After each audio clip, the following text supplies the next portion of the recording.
আসসালামু আলাইকুম প্রিয় বন্ধুরা, কেমন আছেন সবাই?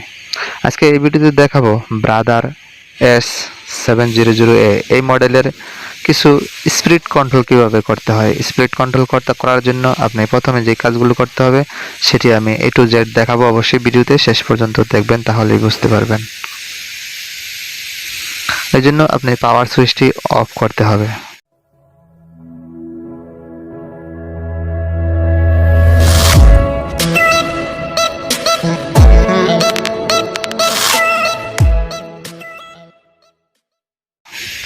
পাওয়ার সুইচটি অফ করার পর আপনি যে কাজটি করতে হবে সেটি হচ্ছে পাওয়ার সুইচটি আবার অন করে দিয়ে আপনি এই সেটিং অপশনে ধরে রাখুন।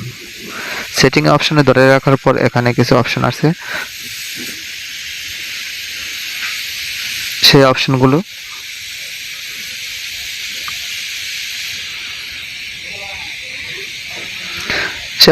দ্বিতীয় নাম্বার অপশনটাতে ক্লিক করতে হবে। দ্বিতীয় নাম্বার অপশনটাতে ক্লিক করার পর এখানে কিন্তু আপনার সেটিংসগুলো সব রয়েছে। আপনি চাইলে এখান থেকে একটি একটি করে সেটিংস করে নিতে পারবেন। এই জন্য যা কিছু করতে হবে এখান থেকে আপনার প্রথমে আমি এখানে সংক্ষেপে কিছু দেখাই। এটা যে ফিট আপ ডাউন করার যে সিস্টেমটা, এটা হচ্ছে সেটা। আপনি ফিটটাকে দ্রুত আপ ডাউন করতে পারবেন যদি এখানে অন অফ করে দেন। তা আমি ফিট আপ ডাউন করবো না, এখানে অনেক কিছু রয়েছে, আমি খালি স্পিডটি আপনাকে দেখাবো।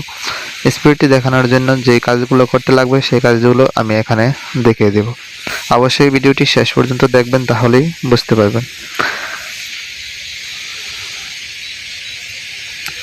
আপনার মূলত এই 182 নাম্বারে এখানে কিছু আছে। এটা হচ্ছে সাধারণ সিস্টেমগুলো, সেভার লক।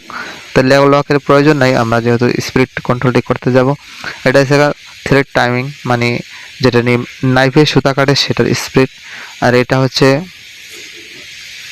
এটাও নাইফের স্পিড।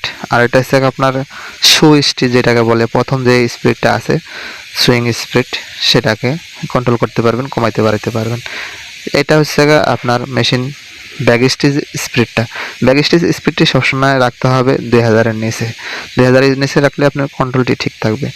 এটাও ইন ব্যাক স্টিক, ওটাতে ফার্স্ট ব্যাক স্টিচ দেখাছিলাম, এটা হচ্ছে ইন ব্যাক স্টিক। এটা থেকে স্টার্ট প্রথম ব্যাক স্টিচটি এটা দিয়ে কমিয়ে 2000-এর নিচে করে দিবেন, 1500 অথবা 1200, তারপর ওকে করে দিতে হবে।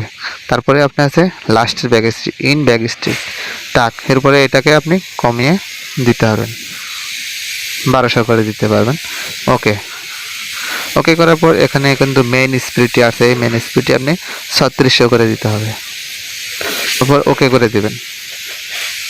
এরকম আরও যে স্পিডগুলো আছে আমি এক এক করে দেখানোর চেষ্টা করব, অবশ্যই ভিডিওটি শেষ পর্যন্ত দেখবেন। তো প্রিয় বন্ধুরা, এখানে কিছু স্পিড আছে। প্রথম স্টেজ মানে এক স্টেজ করে স্পিডটি আছে। এই স্পিডগুলো আপনার যদি কন্ট্রোল করে দেন তাহলে কিন্তু আপনার মেশিনটি ভালো চলবে, সেলাই ভালো হবে। এই জন্য এখানে করে দিতে হবে 2000-1900 যা করেন এরকম প্রতিটা স্পিড এখানে কমায় দিবেন। ফার্স্ট স্টেজ, এই যে প্রথম স্টেজ, দ্বিতীয় স্টেজ, এরকম করে সবগুলোরে কমায় দিবেন। এখানে কিন্তু লেখা আছে টোটাল সব কিছু 3 স্টেজ। 3 নাম্বার স্টেজটা কত স্পিড থাকবে সেই স্পিডগুলো এখান থেকে কন্ট্রোল করতে পারবেন।